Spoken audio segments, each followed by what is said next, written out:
সুপ্রিয় দর্শক সবাইকে স্বাগত জানাচ্ছি TVN24 টেলিভিশন আয়োজিত নিয়মিত অনুষ্ঠান দ্য ভিউজ। আমি হাবিব রহমান আছি আপনাদের সাথে। যারা বাসায় বসে সরাসরি দেখছেন, যারা পরবর্তীতে ইউটিউবে দেখবেন অথবা সোশ্যাল মিডিয়াতে দেখবেন অথবা ফেসবুক লাইভে দেখছেন, আশা করি সবাই ভালো আছেন, সুস্থ আছেন, নিরাপদে আছেন। আপনাদের থ্যাঙ্কসগিভিং আনন্দ ঘন মুহূর্ত কেটেছে এবং উদযাপন করেছেন সবাই।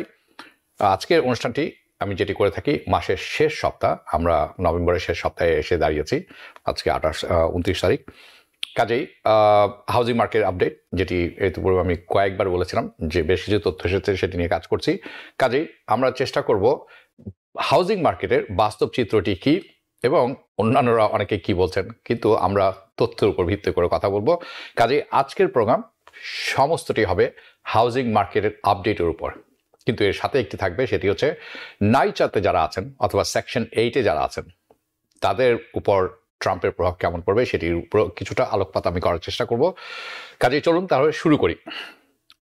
প্রথমে যেটি আপনারা দেখবেন অন স্ক্রিনে, যেটা কথা বলবো সেটি হচ্ছে home price, mortgage interest rate এবং প্রেডিকশন, অর্থাৎ আগামী 2025-এ কী হতে যাচ্ছে তার একটি আনুমানিক ধারণা আমরা দেওয়ার চেষ্টা করবো। So here is the most recent chart. আমরা দ্বিতীয় চার্টটি যদি দেখি, যেটি অক্টোবর মাসের, তার কারণ নভেম্বর মাস এখনো শেষ হয়নি। এখানে যেটি আপনারা দেখছেন সেটি হচ্ছে আমেরিকাতে দ্য ইউএস মিডিয়ান আমি বলবো মিডিয়ান অ্যাভারেজ নয়, কিন্তু অ্যাভারেজের খুব কাছাকাছি আপনারা ধরে নেবেন average house price in the US বেড়েছে 5.1%। So the home prices have গান আপ ফর 5.1% কম্পেয়ার টু গত 12 মাস। গত 12 মাসে 5.1% বেড়েছে। ওকে, সো আমার মনে হয় আপনারা সবাই এটি কম বেশি অবগত আছেন। You guys are all aware of that. It is difficult to understand যারা নতুন বাড়ি ক্রয় করার চিন্তা ভাবনা করছেন, সাইড লাইন আছেন, তাদের জন্য it's a difficult pill to swallow, but এটি হচ্ছে বাস্তবতা ফর পিপল। অনেকেই যারা আছেন বেশ কিছুদিন ধরে বলছেন, এবং এটি বলছি আমরা কারণ আমি বিভিন্ন রকম তথ্য ঘাঁটি এবং ইউটিউব বলেন, বিভিন্ন মিডিয়া সাইট বলেন যে হাউজিং মার্কেটে একটা ক্র্যাশ আসছে, এবং আসছে যখন তারা বলেন তখন বলেন একেবারেই সন্নিকটে আছে, it's right around the corner. কিন্তু যখন আপনারা বলেন যে তথ্য বা ডাটা যেটি আমরা বলে থাকি সেটি তাদেরকে সমর্থন করছে না, তখন তারা একটু ডিফেন্সিভ মাইন্ডেড হয়ে যান। ওকে,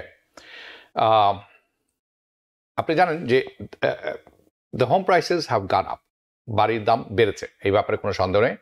এবং যখন তাদের কথা বলা হয় তখন তারা আরও বেশি একটু ডিফেন্সিভ হয়ে যান। অনেকেই আছেন, সবাই নয়, যারা তথ্য নিয়ে কাজ করেন বিভিন্ন মিডিয়াতে, তখন তারা বলেন যে ন্যাশনাল প্রাইস যেটি আছে জাতীয়ভাবে, অর্থাৎ আমেরিকার ন্যাশনাল প্রাইস, যেটি আমি প্রায় উল্লেখ করে থাকি, ইট ডাজেন্ট ম্যাটার। তারা বলেন রিয়েল এস্টেট আসলে মোর অ্যাবাউট লোকালিটি। আমি এগ্রি করি কিছুটা এটার সাথে, অর্থাৎ বিভিন্ন লোকালিটিতে, বিভিন্ন অঞ্চলে, বিভিন্ন জায়গায় এটির প্রভাব বিভিন্ন রকম থাকে। সো দ্য লোকাল মার্কেটের এটির প্রভাব তারা বলে থাকেন বেশি, এটা ডিপেন্ড করছে লোকালিটির উপরে। সো আমরা লোকাল মার্কেটের কিছু তথ্য তুলে ধরার চেষ্টা করবো। তারা অনেক সময় বলেন যে ফ্লোরিডা ইজ দ্য ওয়ার্স্ট। আপনারা প্রায় শুনে থাকবেন, কারণ হারিকেন বিভিন্ন রকম ঝড়ঝাপটা যাওয়ার পরে সেখানে হোম ইন্স্যুরেন্স বেড়ে যাওয়ায় অনেকেই ছেড়ে যাচ্ছেন। কাজে তারা বলছেন যে Florida is the worst of it. So আপনারা যেটি এখন স্ক্রিনে দেখছেন, আমরা যদি একটু পুরোপুরি দেখতে পারি, স্ক্রিনটাতে একটু কাটা পড়ছে আমার মনে হচ্ছে। ওকে, আমরা কি সম্পূর্ণভাবে দেখতে পারি জিনিসটা? ওকে, থ্যাংক ইউ। ওকে, ফ্লোরিডা তারা বলে থাকে সবচেয়ে ওয়ার্স্ট। সো আপনারা যেটি এখন দেখছেন স্ক্রিনে সেটি হচ্ছে ফ্লোরিডা ইন ট্যাম্পা।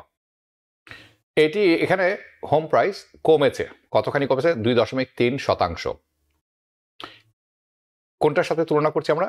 যখন সর্বোচ্চ পর্যায়ে ছিল বাড়ির দাম 2022 সালে ট্যাম্পা ফ্লোরিডাতে, তখনকার চেয়ে কমেছে মাত্র 2.3%। হোম প্রাইসেস হ্যাভ গান ডাউন। যদি আমরা দেখি গত বছরের তুলনায় ট্যাম্পা ফ্লোরিডাতে কতখানি কমেছে, তাহলে দেখবেন কমেছে শুধুমাত্র 0.4% compare to last year. So চলুন পরবর্তী যেটি আছে সেটি দেখব। আপনারা যদি যেটি এখন দেখছেন অন স্ক্রিনে, হোম ভ্যালু ইন্ডেক্স, একটি index of home value, Tampa, again Florida. So sure home prices stop shooting up. সেখানে যে বাড়ির মূল্য আছে সেটি কমেছে, বাট ক্র্যাশ করেনি, they are not crashing. So the crash crash caller যারা আছেন তারা বিভিন্ন যারা বলছেন যে ক্র্যাশ আসছে তাহলে একটি জিনিস আমরা বুঝতে পারলাম যে ট্যাম্পাতে দে আর রং। ফ্লোরিডা, সো চলুন দেখি ফ্লোরিডাতে পরবর্তী। ফ্লোরিডাতে যেটি দেখছেন, look at the Miami chart, আপনারা যেটি দেখছেন এখানে বাড়ির দাম বেড়েছে, কতখানি বেড়েছে? 2.3% কম্পেয়ার টু গত 12 মাসে। গত 12 মাসের তুলনায় বাড়ির মূল্য বেড়েছে 2.3%। So look at this chart, পরবর্তী chart. Home prices have not crashed in Miami. মায়ামিতে কখন হোম প্রাইস ক্র্যাশ হয়নি একেবারেই, maybe just different definition of housing market crash তারা ব্যবহার করছেন, যারা বলে থাকেন এটি যে ফ্লোরিডা এবং মায়ামি টেম্পাতে কমেছে, যেটি আপনারা দেখছেন। ইয়েস, সর্বোচ্চ অবস্থা থেকে কিছুটা নেমেছে, but it's still up. So let's, যেটি একটি বড় কোয়েশ্চেন হবেন যারা আপনারা দেখছেন অনুষ্ঠানটি, স্পেশালি আপনারা যারা ফ্লোরিডা থেকে দেখছেন, একটি প্রশ্ন আপনাদের কাছে থাকতে পারে। সেই প্রশ্নটি এরকম: are home prices affordable in Florida? এই মুহূর্তে কি অ্যাফোর্ডেবল কিনা ফ্লোরিডাতে হোম প্রাইসেস? কারণ অনেকেই, স্পেশালি আপনারা যখন ইউটিউব ঘাটবেন, বিভিন্ন চ্যানেল দেখবেন, যারা কন্টেন্ট ক্রিয়েটার আছে তারা বলছেন housing market has crashed in Florida. তো যারা ফ্লোরিডাতে আছেন তারা কমেন্ট করে জানাবেন। আই ডোন্ট সি দ্যাট, আমি সেটি দেখি না। সো আমি ওই সব বাড়ির কথা বলছি না, বা ওই এরিয়াগুলোর কথা বলছি না যেখানে রিয়েল এস্টেট বাড়ি আনওয়ান্টেড, কেউ চায় না। আমি ওভারঅল ফ্লোরিডা, মায়ামি, টেম্পার কথা বলছি। I'm talking about these are the good homes available. Are good homes available? আসলে কি মার্কেটে বেশ ভালো পরিমাণ বাড়ি আছে কিনা ক্রয় করার জন্য at affordable price in Florida? ওকে, তার কারণ হচ্ছে বিভিন্ন মানুষ বিভিন্ন রকম কথা বলছেন। তারা বলছেন housing market is very severe in Florida, in Miami, in Tampa, এবং ক্র্যাশ হতে যাচ্ছে। সো জানাবেন সেটি কিরকম তথ্য, কিন্তু সেই কথা বলছে না। সো আমি যেটি আপনাদের বলতে চাই সেটা হচ্ছে, আমি যতটুকু বুঝি অনেক ইউটিউবার আছেন তারা বলছেন যে there is a housing market crash. তারা অনেকে বলছিলেন 2021 সালে, 2022 সালে, 2023 সালে। এখন তারা বলছিলেন এই বছর শুরুতে 2024 সালেও। এখন তারা বলছেন no, now it is on 2025, আগামী বছর আসছে। সো আমি কিছু ব্যাখ্যা আপনাদের কাছে তুলে ধরতে চাই যে আসলে এই ধরনের কথার কোনো ভিত্তি নেই। যারা বিশ্বাস করেন তারা আসলে অনেক কিছু বিশ্বাস করেন, অনেক কিছু না বুঝে, যেটি আমরা বলে থাকি গালাবো। ওকে, সহজেই সবকিছু বিশ্বাস করেন। If you are looking to buy home, I understand. আপনি যদি বাড়ি ক্রয় করার জন্য আপনি বসে আছেন এবং আপনি খুঁজছেন বাড়ি খুঁজছেন ক্রয় করার জন্য, আমরা সবাই বুঝতে পারছি, আমরা জানি, আই মিন লজিক্যালি, কেন আপনি চাবেন যে বাড়ির দাম একটু কমে আসুক, হোম প্রাইস ক্র্যাশ করুক। এটি না চাইলেও আপনি মনে করেন যে এখন অ্যাফোর্ডেবিলিটি এত বাইরে, কিছুটা হলেও কমে আসুক, যাতে করে আপনি অ্যাফোর্ড করতে পারেন। You can buy home, a home is very affordable price, right? এরকম আপনারা চান। হাউএভার, অনেকে যারা আছেন, ইউটিউবার আছেন, বিভিন্ন সংস্থা থেকে তারা বলছেন home prices are going to crash. এরা অনেকেই যখন বলে, অনেকে আপনারা মনে করেন যে হ্যাঁ, বাড়ির প্রাইস কমে আসছে, আমার মনে হয়, I have a hope, but it is clearly not happening. এটি আসলে হচ্ছে না। বাড়ির দাম কিন্তু আসলে মোটেও কমছে না। So let's be straight forward. যারা এটি করছেন তারা চান আপনি তাদের ইউটিউবে ক্লিক করুন, আপনি দেখুন, তারা they can make some money and all this things, but this is all bad information. ইনফরমেশনগুলো একেবারেই ভুয়া এবং তথ্যবিহীন, পরিসংখ্যানবিহীন, তাদের মনের মতো কথা বলছেন। ওকে, সো অ্যাগেন পরবর্তী যে চার্টটা আমরা দেখব সেটি হচ্ছে এরকম: medium home prices in the US. আসলে অ্যাভারেজে আমেরিকাতে বাড়ির দাম বেড়েছে 5.7%, 5.1%। যে চার্টটি আপনারা দেখছেন গত বছরের তুলনায় গত 12 মাসে বাড়ির দাম বেড়েছে 5.1%। কিন্তু যেটি আপনারা এখন দেখছেন যে ম্যাপটি, এটি হচ্ছে মার্কেট কোথায় এখনও real estate is very hot, এবং not only hot, it's rising, উপরের দিকেই যাচ্ছে, অর্থাৎ দাম বেড়ে যাচ্ছে, এবং দে আর নট কুলিং। কোনো মতেই এটা শীতল হচ্ছে না, কোনো মতেই দাম কমে আসছে না।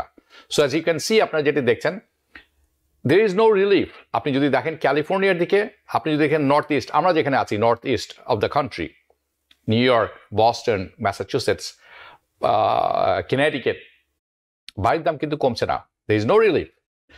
সো পরবর্তী চার্ট যেটি আছে আপনারা যেটি দেখছেন সেটি হচ্ছে San Francisco. You're looking at San Francisco home prices. এটি কমে এসেছে কতখানি? 10%। কোথা থেকে? যখন এটি সর্বোচ্চ পর্যায়ে ছিল অ্যাট দ্য পিক, যে সর্বোচ্চ পর্যায়ে ছিল সেখান থেকে মাত্র 10% কমেছে, but prices R trending back up again. কিন্তু এখন দেখা যাচ্ছে 10% কমলেও, সর্বোচ্চ অবস্থা থেকে 10% কমলেও এখন আবার বাড়ির দাম বাড়তে শুরু করেছে। In San Francisco home prices R up 1.4% compare to last year. গত বছরের তুলনা করলে আমরা দেখব বাড়ির দাম স্যান ফ্রান্সিসকোতে বেড়েছে 1.4%। পরবর্তী চার্ট যেটি আছে সেটি হচ্ছে লস অ্যাঞ্জেলস, যেটি আপনারা দেখছেন, is basically near record high homes. আপনি লস অ্যাঞ্জেলসে দেখবেন near record high, সেখানে দাম বেড়েছে বাড়ির, prices are up 4.6% this year, এই বছরে। পরবর্তী যে চার্টটি দেখবো সেটি হচ্ছে নিউ ইয়র্ক সিটি। আপনারা এখন যেটি দেখছেন, this is new York city. এখানে বাড়ির মূল্য বেড়েছে 7% দিস ইয়ার, এই বছরই, এই বছরের মধ্যে 7% বেড়েছে নিউ ইয়র্ক সিটিতে বাড়ির মূল্য। নাও let me answer this frequently asked question, যেটি সচরাচর অনেকেই এই প্রশ্নগুলো করে থাকেন। সো আমরা কি একটি হাউজিং মার্কেট বাবল দেখতে পাচ্ছি? অর্থাৎ আপনারা জানেন বেলুনের মতো ফুলে ওঠে, বেলুনটি একসময় পাপ করে অর্থাৎ ফেটে যায়, তারপর সবকিছু ধ্বংস হয়ে যায়। আমরা কি হাউজিং মার্কেটে সেরকম একটি বাবল দেখতে পাচ্ছি কিনা? The answer is yes, of course there is, বাবলটি আছে। এর অর্থ কি? ডাজ ইট মিন যে home price must come down? তার অর্থ কি হোম প্রাইস ক্র্যাশ করবে? তার অর্থ কি হোম প্রাইস কমে আসবে? The answer is no, absolutely not. Home prices যেটি আপনারা দেখছেন, এটি কিন্তু সম্ভবত, yes, it can even be a bubble environment. আমরা ধরে নিলাম the bubble can get bigger, অর্থাৎ প্রাইস আরও বাড়বে। Home prices can still keep shooting up, এটি হচ্ছে সত্যতা। বাড়ির প্রাইস যেটি আছে সেটি ক্রমাগতভাবে বাড়তেই থাকবে। Now I want to ask you this, যে প্রশ্নটা এখন করতে চাই, how much was the median, এই অ্যাভারেজ বাড়ির মূল্য ইন দ্য ইউএস 1990 সালে কত ছিল? এটি একটি প্রশ্ন, তার কারণ কেন সেটিও বলছি। 1990 সালে বাড়ির দাম কত ছিল? অ্যাভারেজ বাড়ির দাম in the US $1,20,000। It was $120,000। Well, এখন যদি আপনি হোম প্রাইসেস দেখেন, average home price, not New York city, not San Francisco, not California, not Los Angeles, average যদি আমরা করি in the US $400,000, so high, $4 lakh. Average বাড়ি 1990 সালে ছিল $1,20,000, এখন সেটি এসে যাচ্ছে $4 লক্ষ। এই পয়সা আপনি New York City, California, Los Angeles, San ফ্রান্সিসকোতে কিছু পাবেন না, বাট অ্যাভারেজ করলে এটি $4 লক্ষতে আসে। So prices have reverted back down, কমে এসেছে কি? আপনারা অনেকে যখন বলেন যে প্রাইস কমবে, অনেকে যে বলেন যে প্রাইস কমে আসা উচিত, এটি কি আসলে $1,20,000 যাওয়া উচিত? Is that how it works? No, of course not, absolutely not. So আমাদেরকে কি করতে, আমি যদি রিয়ালিস্টিক হই, তাহলে আরেকটি প্রশ্ন আমার জিজ্ঞেস করতে হবে যে অ্যাভারেজ বাড়ির দাম আমেরিকাতে 1950 সালে কত ছিল? ইট ওয়াজ $7,000, $7,000। 1950s average median house cost $7,000 in the US. ওকে, তো এখন অনেকে প্রশ্ন করতে পারেন, তাহলে কি will it go back again? আমরা কি অনেকে চাই এটি সেই প্রাইসে চলে যাক কম্পেয়ার টু 1950? বাড়ির দাম কমবে, কত কমবে? সো যেটি অনুমান করা যায় সেটি হচ্ছে price have crash back down. মানে কোথায় নামবে? 7,000 নামবে? নো ওয়ে, কোনোদিনই হবে না। দ্যাটস না হাউ ইট ওয়ার্কস। এটা কোনোদিনই হওয়ার সম্ভাবনা নেই। কত কমবে? That doesn't make sense. So যারা এখনো বুঝে উঠতে পারেননি, আমরা যেটি বলে থাকি if you didn't get the memo yet, এখনো যারা বুঝে উঠতে পারেনি, home prices in the long run সব সময়, কয়েক বছরের ব্যবধানে, কয়েক দশকের ব্যবধানে, 5 বছরের ব্যবধানে, হোম প্রাইসেস সব সময় go up. Home prices in the long run they just go up, বাড়তেই থাকে, হোম প্রাইস কখনো কমে না। Now if you are trying to time the housing market, অনেকে আছেন বসে আছেন, আমি বসে আছি, আমি অপেক্ষা করছি যখন ইন্টারেস্ট রেটও কমবে বাড়ির দামও কমবে, এটাকে বলে টাইমিং দ্য মার্কেট। আপনি অপেক্ষা করে আছেন, আপনার কাছে কিছু তথ্য আছে, আপনি মনে করছেন এটি হতে পারে for the crash, the perfect opportunity, আপনি অপেক্ষা করছেন একেবারে মোক্ষম সময় যেটি আমরা বলতে বাই এ হোম। তাহলে আপনার জন্য একটি গল্প আছে তৈরি, সেটি বলুন, গল্প নয়, এটি সত্য কথা, দুটি উদাহরণ। And the story is like this, এবং এই দুটি ব্যাখ্যা শোনার পরে আপনারা নিজেরাই বিচার করে নেবেন। ইউ ক্যান বি দ্য জাজ ওয়েদার যে স্টোরি দুটো বলবো মাই ফ্রেন্ডস, আমার নেতৃস্থানীয় বন্ধুর, তারা কি আসলে বুদ্ধিমান নাকি তারা বেকুবি করেছেন। So here is the story. আমার এক বন্ধু বাড়ি কিনেছেন in the Bronx in new York city back in 2023, এক বছর আগের কথা বলছি। সো রাইট নাও এই মুহূর্তে home are basically at their peak. উনি যখন বাড়িটি কিনেছেন, when she bought this house, এটি তখন বাড়ির যখন দামটি খুব উচ্চ পর্যায়ে আছে, অ্যাফোর্ডেবিলিটি একেবারেই নেই, একদম পিক সর্বোচ্চ পর্যায়ে ছিল, তখন উনি কিনেছেন। she bought the home। উনি বাড়ি কেনার পরপরই বাড়ির দাম কিছুটা কমে এসেছিল, আপনাদের অনেকে মনে থাকবে, a little bit, not much, a little bit। একই সাথে ইন্টারেস্ট রেট কমে আসছিল, বেশ কিছুটাও কমে আসলো, কিন্তু তিনি বাড়িটি এখনো আছে তার অধীনে এবং তিনি রেখে দিয়েছেন। she held the home and উনি এখনো এই বাসাতেই আছেন, she still has the home, ওখানেই থাকেন। কিন্তু তারপর home price has gone up in value, অর্থাৎ বাড়ির মূল্য তারপর আবার বাড়া শুরু করেছে। এই 2023 সাল থেকে 2024 সালের শেষ নাগাদ এসেছে তার বাড়ির মূল্য বেড়েছে $50,000। The value has gone up by $50,000, $50,000। I have another friend, আরেকজন আছেন যিনি বাড়ি কিনেছিলেন অস্টিন টেক্সাসে 2010 সালে। সেই সময়ে একেবারে রক বটম প্রাইস ছিল, একদম নিচে। 2010 সালে হাউজিং মার্কেট ক্র্যাশ, 2008 সালে 2010 সালে রক বটম, একদম নিচে, এর নিচে আপনার নামা সম্ভব নয়। সেই সময় তিনি বাড়ি ক্রয় করেছিলেন এবং এখন পর্যন্ত সেই বাড়িটি তার দখলে আছে, উনি ক্রয় করেছেন, উনার কাছে আছে। হি হেল্ড দ্য হাউস। এই বাড়ির মূল্য এখন বেড়েছে সেই সময়ের তুলনায় $5,50,000, $550,000, 2010 2014, in 14 years, 14 বছরে।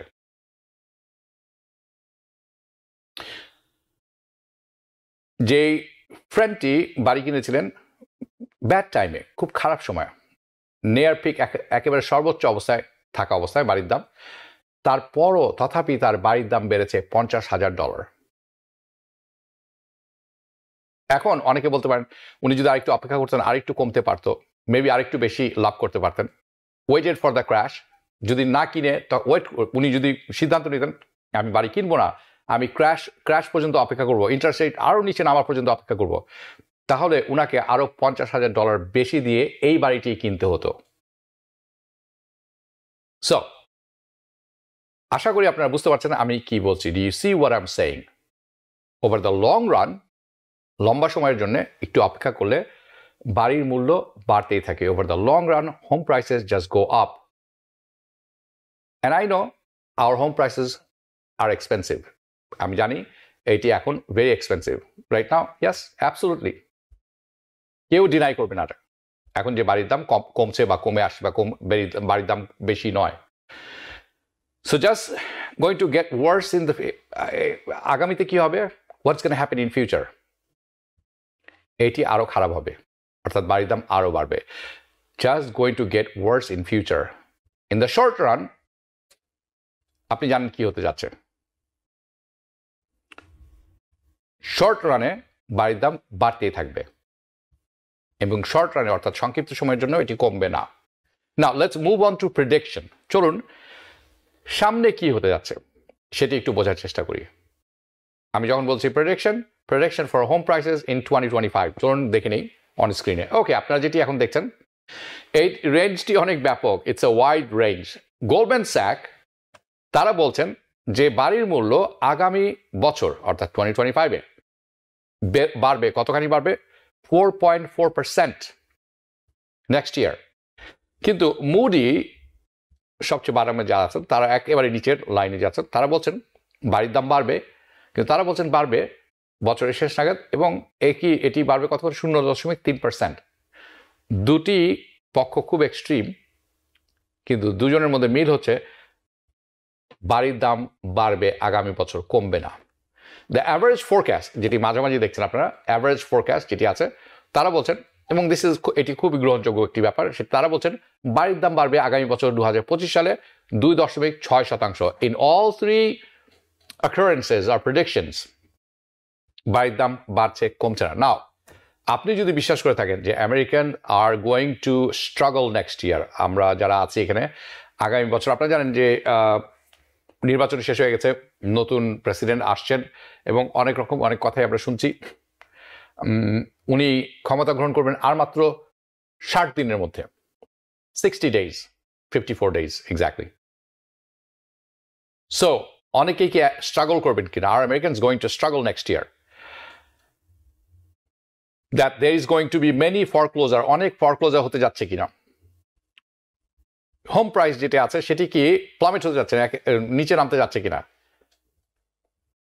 অনেকের কাছে এই প্রশ্ন আসতে পারে। So let's address that. So চলুন পরবর্তী চার্টটি দেখে নিই। যেটি আমরা দেখছি, যে চার্টটি আপনারা দেখছেন, here is the chart of serious delinquencies. অর্থাৎ সিরিয়াস ডেলিনকুয়েন্সি আমরা বলে থাকি যখন আপনি 90 দিন অর্থাৎ 3 মাস পর্যন্ত আপনি আপনার বাড়ির পেমেন্ট করতে পারেননি। যে চার্টটি আপনারা দেখছেন এটি হচ্ছে serious delinquency which is 90 days late, 90 days late or more, অর্থাৎ কমপক্ষে 90 দিন, তার চেয়েও বেশি হতে পারে। যে চার্টটি আপনারা দেখছেন এখন, it is on the mortgage payment এবং হিলাক, home equity line of credit. হিলাক নিয়ে কথা বলা হয়নি, অনেক সময় বলতে চেয়েও, কিন্তু আমি ভবিষ্যতে হয়তো বলবো। সো এই চার্টটি দেখে মনে হচ্ছে না যে সামনে অনেক বড় সড়ো ফরক্লোজার আসছে। No, it doesn't look like that. So let me know when it starts shooting up. এটি কবে ফরক্লোজার বাড়তে থাকবে এটি দেখি মনে হচ্ছে না। যদি বাড়তে থাকে কেউ আমাকে জানাবেন। যদি হয় তাহলে আমি হয়তো আমাদের ক্যালেন্ডারে দিয়ে রাখবো এবং আরো একটু ভালো করে দেখবো। The home prices will crash this year, next year? I don't think so. Now, let's talk about mortgage interest rate. So, আমি যে mortgage interest rate কথা বলছি সেটি হচ্ছে 30-year fixed mortgage. Okay, it would be very difficult for that to get above 7%. এটি এখন যেখানে আছি আমরা, এই মর্গেজ রেট 30-year fix এটি 7% উপরে যাবে বলে আমি মনে করি না। It's going to be very difficult. I don't think it's going to go to 7%. So here's the current one. আপনারা যেটি পরবর্তীতে দেখবেন স্ক্রিনে। ওকে, যেটি আপনারা দেখছেন এই মুহূর্তে এটি আছে 6.8%। এটি হচ্ছে 30-year fixed on the left side, on the বাম দিকে। It is getting closer to 7%. পরবর্তী যে চার্টটি আমরা দেখব এটি 7% কাছাকাছি যাচ্ছে, but still আমি মনে করি না এটি 7% যাবে। It is going closer, but I don't think it's going to go there.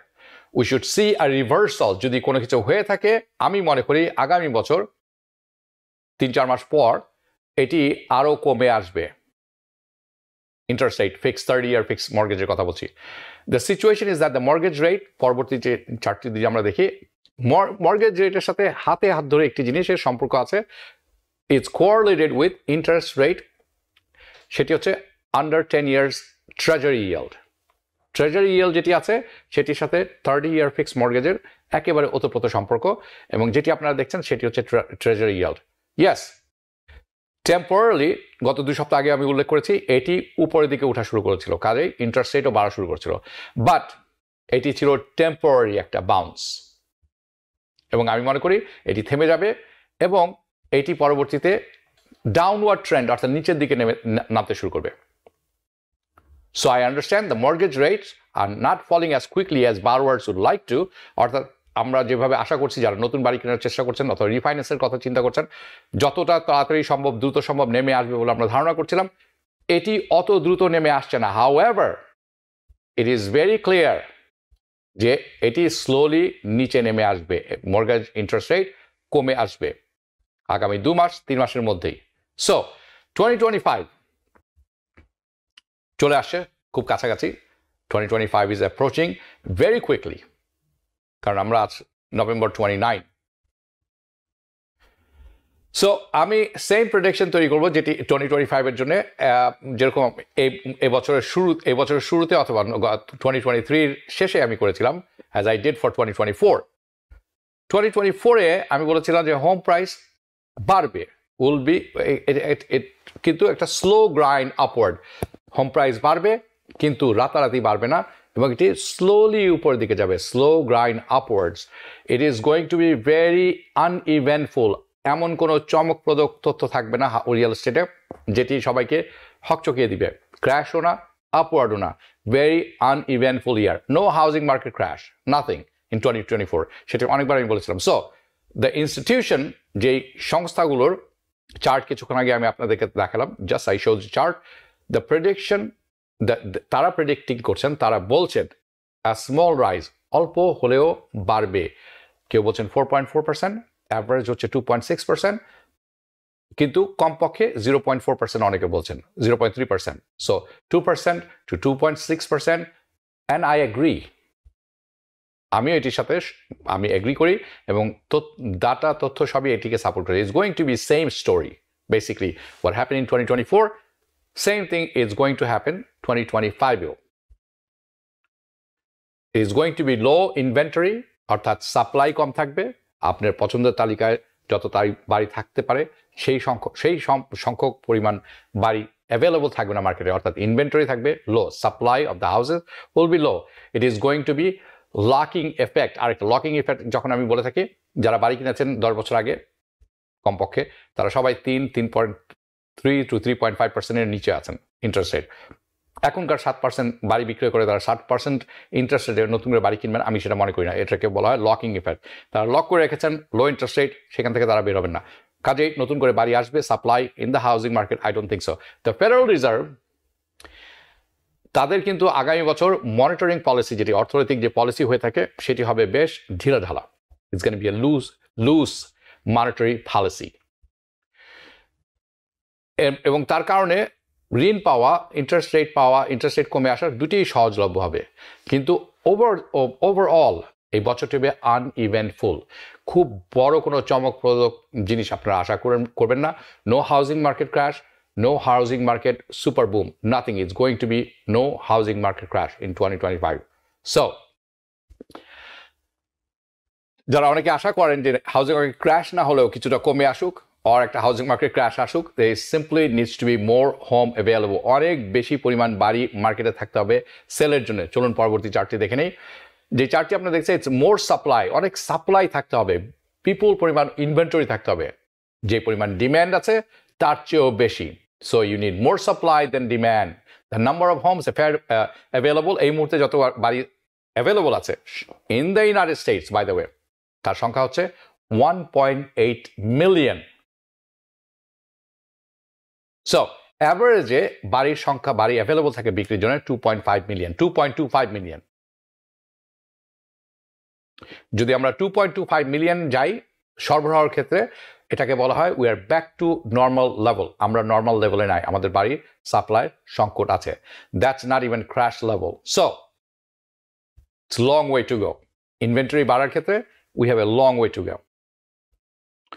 So আমি আপনাদেরকে বেশ কিছু তথ্য দেখিয়েছি, ডিলিংকুয়েন্সি ডাটা দেখিয়েছি, অর্থাৎ কি পরিমাণ বাড়ির মালিক পেমেন্ট করতে পারছেন না 90 দিন তারও বেশি সময়, তার সংখ্যা অনেক কম। The delinquency data, that's very low right now, অত্যন্ত কম। কাজে এই ডিলিংকুয়েন্সির মাধ্যমে বিপুল পরিমাণ বাড়ি মার্কেটে আসবে, আই ডোন্ট থিঙ্ক সো। আর আমেরিকান স্ট্রাগলিং রাইট নাও, এই মুহূর্তে কি আমরা সবাই কম বেশি ইকোনমিক্যালি স্ট্রাগল করছি and living in the English language they call it living the rat race. The answer is clear cut, yes. There is no question. Right now economic downturn আছে এবং অনেকেই paycheck to paycheck চলছেন। যারা public assistance পেয়ে থাকেন তাদের কথা আলাদা, বাট নর্মালি যারা কাজ করে থাকেন they are living paycheck to paycheck. Yes, however people are still getting their mortgage paid. যারা বাড়ি কিনেছেন এই পর্যন্ত তারা রীতিমতো সময় মতো মর্গেজটি পে করে আসছেন। So how probable is that all of the sudden, কিভাবে এটি সম্ভব যে 2025 সালে হঠাৎ করে একেবারে টার্ন অ্যারাউন্ড করবে এবং মিলিয়নস অফ আমেরিকান যারা আছেন বাড়ি ওন করেন সাডেনলি স্টপ করবেন, মর্গেজ পেমেন্ট বন্ধ করে দিবেন এবং ম্যাসিভ ফরক্লোজার হবেন। এটি হওয়ার সম্ভাবনা কতখানি? ইটস পসিবল, সম্ভব, but it's not probable. It's not probable at all. Okay, আপনারা কি মনে করেন? যে তথ্য আপনাদের সামনে তুলে ধরলাম, যারা বাড়ি ক্রয় করছেন তাদের জন্য থাকলো জানাবেন আপনি মনে করেন। কিন্তু মোর ইম্পর্টেন্টলি যারা অনেক অনেক আগে থেকে বলে আসছেন there is a housing market crash in 2021, 2022, 2023, 2024, এখন বলছেন 2025। কি রিজন থাকতে পারে? কোনো রিজনিং নেই। তাহলে back to square one, which is what? বাড়ি কেনার সময় এখন কিনা। ইয়াস, আপনি যদি তৈরি থাকেন আপনি বাড়ি কিনতে পারেন। আপনি কি আরো অপেক্ষা করুন বাড়ির দাম কমে আসার জন্য? সম্ভবত না। আপনি রিফাইন্যান্সিং করতে চান, মেবি ইটস টাইম। কিন্তু আপনাকে একজন অভিজ্ঞ সিপিএ, অভিজ্ঞ রিয়েল এস্টেটের যারা আছেন রিয়েলটার, তাদের সাথে বসতে হবে। তখন গিয়ে আপনি সিদ্ধান্ত নেবেন if you are ready, this is the good time to buy. পরবর্তীতে বাড়ির দাম আরও বাড়তে থাকবে। রিফাইন্যান্স করতে চান, maybe you want to wait few months, 2 months, 3 months at the most, কারণ ইন্টারেস্ট রেট আরেকটু কমে আসবে। আরেকটি ব্যাপার হচ্ছে, ইন আ ফিউ ইয়ার্স, গত কয়েক বছরে, রাইট, বাড়ির দাম কিন্তু ওভারঅল গত 5 বছরের যদি আপনি নিয়ে থাকেন হাতে, তাহলে আপনি দেখবেন রিয়েল এস্টেট প্রাইস গত 5 বছরে বেড়েছে 25%। কিছু কিছু ক্ষেত্রে বাড়ির দাম কমেছে, কিন্তু সেই কমাও ছিল 20%, যেখানে খুব বেশি কমেছে। তথাপি আপনি কিন্তু up by 5%। It did not crash. কাজেই এই মাসের শেষে যে তথ্য আমি তুলে ধরলাম আমাদের এটি অ্যানালিসিস থেকে, আশা করি এটি আপনাদের কাজে লাগবে। প্রশ্ন থাকলে জানাবেন। আরেকটি ব্যাপার আমি এখন একটু আপনাদের কাছে তুলে ধরতে চাই, সেটি হচ্ছে এরকম: যারা NYCA নাইচা নামে পরিচিত থাকেন, অথবা যারা সেকশন 8 নিয়ে থাকেন, সেকশন 8 অ্যান্ড অ্যাফোর্ডেবল হাউজিং নিয়ে থাকেন, তাদের ক্ষেত্রে, কারণ নতুন অ্যাডমিনিস্ট্রেশন অর্থাৎ ট্রাম্প অ্যাডমিনিস্ট্রেশন আসছেন ক্ষমতায় জানুয়ারি মাসের 20 তারিখে, তার ইম্প্যাক্ট, তার প্রভাবটি কি হবে? সো সত্য কথা বলতে, what might be the new administration mean, নতুন অ্যাডমিনিস্ট্রেশনের কাছে এর অর্থ কি, স্পেশালি ফর নিউ ইয়র্কার্স, যারা নিউ ইয়র্কে আছেন, লিভিং, যারা থাকছেন সাবসিডাইজ হাউজিংয়ে, অথবা who are struggling to afford the rent in the city. এইটা আনপ্যাক করার আগে, অর্থাৎ সমগ্রভাবে তুলে ধরার আগে, potential impact, how tenant should be prepare, আপনারা যারা আছেন তারা আপনারা কীভাবে প্রিপারেশনটা নেবেন। কিন্তু এই কথাটি বলার আগে একটি বলা উচিত, যেটি এই আসছে একটি সাক্ষাৎকারের মাধ্যমে, যিনি housing expert Leah Goodbridge, she is a tenant rights attorney, যিনি নিউ ইয়র্ক সিটির প্ল্যানিং কমিশনে কাজ করেছেন বহু বছর, এখনো করে যাচ্ছেন সিন্স 2001। কাজেই এই তথ্য তুলে ধরার আগে একটি ডিসক্লেইমার দিয়ে রাখা উচিত, সেটি হচ্ছে যে গুডব্রিজ যিনি কথা বলছেন, উনি কিন্তু ওনার পার্সোনাল ক্যাপাসিটিতে কথা বলছেন, not officially, not on behalf of the সিটির পক্ষ হয়েও কথা বলছেন না। এটি একটু মনে রাখা দরকার। অনেকে বলবেন গুজব, ভুয়া খবর, ভুয়া তথ্য। আমি আগে এই ডিসক্লেমারটা দিয়ে রাখি, ওনার সাথে যে কথা হয়েছে এটি on a personal capacity. So also many of the administration housing plan remain unclear. অনেক হাউজিং প্ল্যান আছে নিউ ইয়র্ক সিটির যেটি এখনো ক্লিয়ার না আমাদের কাছে, বাট উনি বলছেন এটি খুবই ক্রিটিক্যাল যারা আছেন নিউ ইয়র্কে, তাদের বোঝা যে পটেনশিয়াল রিপল এফেক্ট, দুঃখিত, সামনে যে ইফেক্টটি পড়তে যাচ্ছে for the federal policy on the local housing, এটি বোঝাটা আপনাদের সবার জন্য খুব দরকার। কাজে আমি মনে করছি এটি সময় উপযোগী এবং এই তথ্যটি আপনাদের কাছে নিয়ে আসতে চাই। With this incoming Trump administration, what changes New Yorkers who rely on section 8, যারা সেকশন 8-এ আছেন, কি চেঞ্জেস তাদের জানা উচিত এবং তাদের কি প্রিপারেশনটি থাকা উচিত, how needs to prepare for this. Okay, so the main thing যেটি আছে, আসল জিনিসটি, দ্য ফেডারেল গভর্নমেন্টের যে ব্রাঞ্চটি আছে, এই ব্রাঞ্চটি হচ্ছে the department of housing and urban development, যেটিকে সংক্ষেপে বলা হয়ে থাকে HUD, which is HUD, HUD. ওকে, এটি আসলে is the one that funds the lot of affordable housing. যারা এই HUD-এর মাধ্যমে অ্যাফোর্ডেবল হাউজিং যেটি আছে সেটি ফান্ড সেখান থেকে এসে থাকে, ইনক্লুডিং সেকশন 8, যেটির মাধ্যমে তারা অনেক rule, they create a lot of rules around the same affordable local housing, অনেক রুল তারা তৈরি করে থাকেন। যখন আসে সেকশন 8-এর ব্যাপারটিতে এবং পাবলিক হাউজিং, এই দুটি ব্যাপারটিতে তারা অনেক নতুন অ্যাডমিনিস্ট্রেশন অনেক কিছু প্রপোজ করেছেন, দে আর প্রপোজিং সাম রুলস, অনেক নতুন রুল কিছু প্রপোজ করছেন তারা, যার কারণে এই এফেক্টটি গিয়ে পড়বে যারা সেকশন 8-এ আছেন এবং অ্যাফোর্ডেবল হাউজিংয়ের মাধ্যমে রেন্টটি পেয়ে থাকেন। Okay, so for example the HUD, not necessarily HUD, but the incoming administration যারা আসছেন ক্ষমতায়, রিপাবলিকান, ট্রাম্প, তারা বলছেন তারা কি করবেন, মিনিমাইজ করবেন, কমিয়ে নিয়ে আসবেন কি, the housing trust which funds the lot of affordable housing. এই হাউজিং ট্রাস্টে তারা ফান্ড দিয়ে থাকেন ফেডারেল গভর্নমেন্ট থেকে, যেটির মাধ্যমে অ্যাফোর্ডেবল হাউজিংয়ে এসে থাকে। সো যেটি আমরা একটু আগে যেটি দেখছিলাম সেটি যদি দেখি, ওকে, কি টেক অ্যাওয়ে যেটি আপনারা দেখছেন এখান থেকে কি বোঝার হচ্ছে NYCA section funding may be cut, অর্থাৎ NYC, নাইচা এবং সেকশন 8-এর যে ফান্ডিংটি আছে এটি কমে যেতে পারে, কমার সংখ্যা খুব বেশি। যারা কোয়ালিফাই করবেন তার মধ্যে নতুন একটি শর্ত জুড়ে দেওয়া হবে, সেটি হচ্ছে আপনাকে কাজ করতে হবে, ওয়ার্ক রিকোয়ারমেন্ট। সো এটি এখনো ঠিক করা হয়নি কতখানি কাজ আপনাকে করতে হবে।